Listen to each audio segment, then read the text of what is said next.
Okay, so another interesting formula we have is the formula to find the area of a random triangle. So if we have a figure of a triangle, we drop a perpendicular in there. We figure out the measure of that perpendicular. That's the height times whatever side it is teeing into as the base, 1/2 base times height.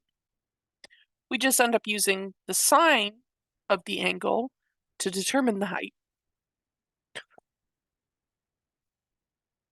So we have the formula written 3 different ways.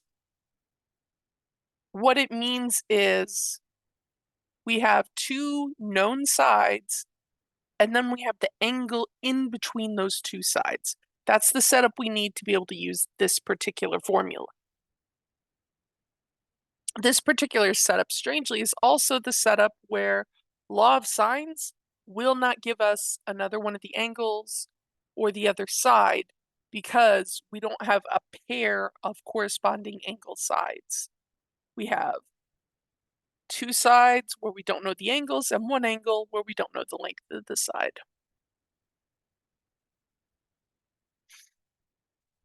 So the one I tend to use is this, but it really doesn't matter which one you use. It's just the setup is always going to be a side, the angle in between. All right, so try it number 5. Find the area of the triangle given that beta is 42 degrees. So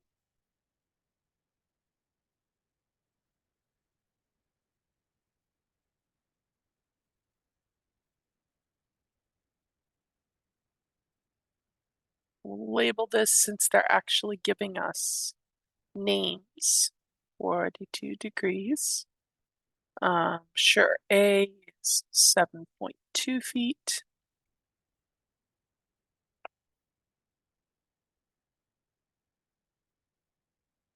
Sorry, not B, this is C. It's 3.4 feet. So side, angle, side.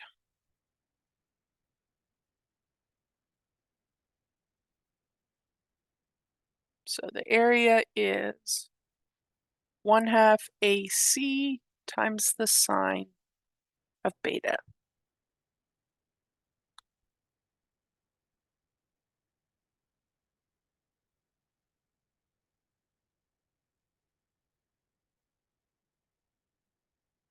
So we have 1/2 7.24 times 3.4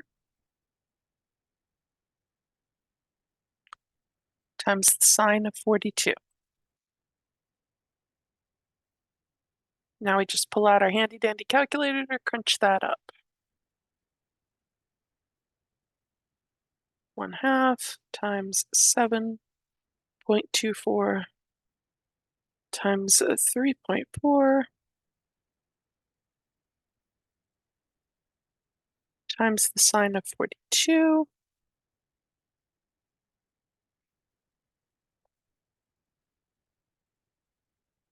All right, so the area of this triangle is 8.2356 blah, blah, blah square feet.